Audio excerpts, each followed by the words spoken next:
Assalamualaikum warahmatullahi wabarakatuh. Halo anak-anak, pada kesempatan kali ini kita akan mencoba mempelajari materi tentang teks deskripsi. Jangan lupa ya, sebelumnya klik like dan subscribe. Yuk langsung saja kita pahami materi berikut ini.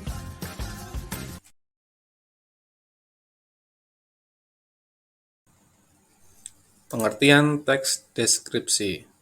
Teks deskripsi adalah sebuah teks yang menggambarkan secara rinci dan jelas sebuah objek, tempat, atau peristiwa, keadaan, dan suasana, sehingga pembaca seolah-olah dapat melihat, mendengar, mencium, dan merasakan apa yang dirasakan oleh penulis.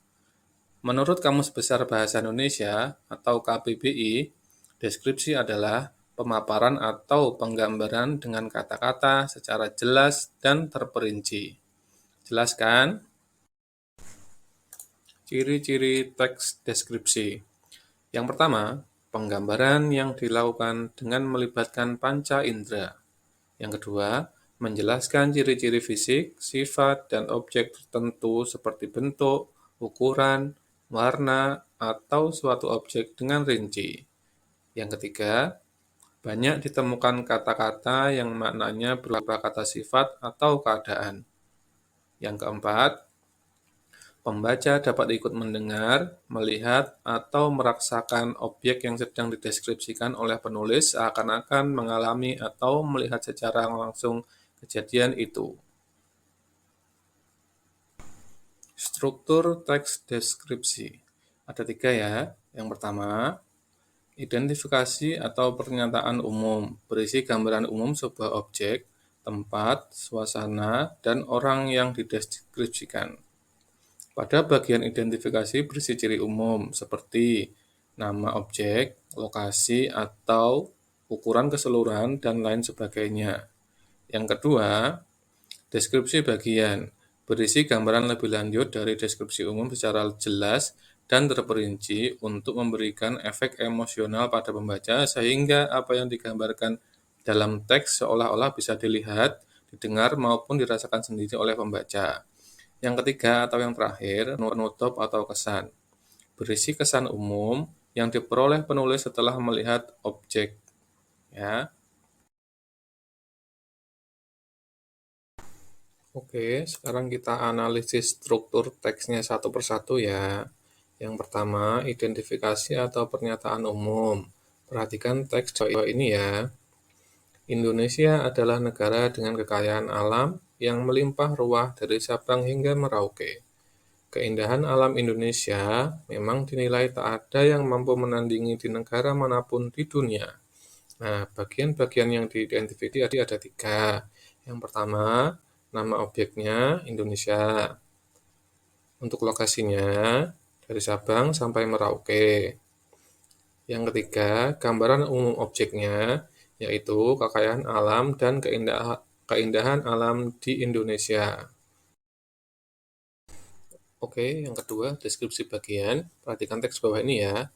Hampir semua pesona alam terdapat di Indonesia, mulai daratan hingga laut. Oleh sebab itu, tidak heran banyak wisatawan asing yang rela datang jauh-jauh ke Indonesia untuk menikmati keindahan alam bumi pertiwi. Selain keindahan alam yang disajikan, ternyata di dalam keindahan tersebut terdapat banyak hal yang tersembunyi yang jarang diketahui, seperti flora dan fauna yang sangat langka dan eksotis. Alam Indonesia yang paling tersohor di mata dunia adalah keindahan pantainya yang terbentang dari barat hingga ke timur. Banyaknya pulau yang ada di Indonesia membuat kekayaan laut dan pantai makin berwarna. Selain pantai, keindahan dunia bawah laut juga menjadi incaran para wisatawan untuk masuk ke dalamnya dan ikut menikmati kehidupan bawah laut di Indonesia. Daerah yang memiliki keindahan pantai yang menakjubkan di Indonesia yang paling tersohor adalah Manado, Bali, dan Raja Ampat. Tidak hanya keindahan pantai, Indonesia merupakan negara dengan cakupan hutan terbesar di dunia. Oleh karena itu, Indonesia disebut sebagai paru-paru dunia, sebab 1/3 hutan di dunia terdapat di Indonesia. Nah, bagian yang dideskripsikan yaitu pesona alam daratan dan lautan, flora fauna, keindahan pantai, dan luasnya hutan di Indonesia. Untuk analisis struktur yang ketiga, yaitu penutup atau kesan. Perhatikan teks bawah ini. Keindahan hutan di Indonesia memang tak perlu diragukan lagi, sebab memang hijau. Hamparan pohon membuat mata seakan terhipnotis. Selain itu, hewan dan tumbuhan endemik banyak yang menjadi buruan wisatawan yang hanya untuk berfoto untuk mengabadikan momen tersebut. Nah, isi dari teks di atas yaitu kesan umum setelah mengamati tempat yang dideskripsikan. Baiklah, sebelum masuk ke ciri-ciri kebahasaan teks deskripsi, murid-murid kelas 7 silahkan subscribe dulu agar nanti nggak ketinggalan materi-materi yang baru ya. Ciri-ciri kebahasaannya teks deskripsi itu ada 4. Yang pertama yaitu kalimat berisi kalimat terperinci untuk membuat kalimat semakin konkret. Nah, contohnya ada di kalimat ibuku orang yang sangat baik. Nah, diperinci menjadi dia berusaha menolong semua orang. Dia ramah dan tutur katanya lembut kepada siapa saja. Seperti itu. Selanjutnya, masuk ke ciri yang kedua, yaitu penggunaan kalimat yang menggunakan panca indera. Teks deskripsi berisi kalimat yang seolah-olah dapat dilihat dan dibayangkan. Misalnya, binatang ini bermoncong panjang dan memiliki lubang hidung yang besar. Tepat di atas moncongnya adalah cula atau tanduk yang meliuk tajam.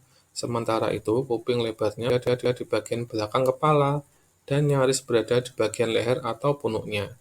Nah, sudah jelas, teks di atas ini adalah deskripsi dari kepala badak bercula 1. Paham ya, anak-anak? Ciri yang ketiga yaitu menggunakan pilihan kata dengan emosi kuat. Kata emosi adalah kata-kata yang digunakan untuk mengekspresikan dan menggambarkan perasaan yang dirasakan oleh seseorang. Teks deskripsi juga menggunakan kata-kata yang mengekspresikan emosi yang kuat. Nah, contohnya seperti ini. Daerah yang memiliki keindahan pantai yang menakjubkan di Indonesia yang paling tersohor adalah Manado, Bali, dan Raja Ampat. Selain keindahan alam yang disajikan, ternyata di dalam keindahan tersebut terdapat banyak hal yang tersembunyi yang jarang diketahui, seperti flora dan fauna yang sangat langka dan eksotis. Nah, kata-kata bercetak tebal itu adalah kata-kata dengan emosi yang kuat, ya. Itu contohnya. Ciri yang keempat yaitu terdapat majas di dalamnya. Majas merupakan kata kiasan yang berfungsi meningkatkan kesan dan memengaruhi pendengar atau pembaca dalam teks deskripsi. Contohnya, Ilham lari secepat kilat itu majas hiperbola. Angin lembut terasa mengelus kulit itu majas personifikasi. Dan masih banyak majas-majas yang lain. Nah, itulah materi singkat tentang teks deskripsi. Jangan lupa subscribe agar kalian tidak tertinggal materi-materi selanjutnya. Terima kasih. Assalamualaikum warahmatullahi wabarakatuh.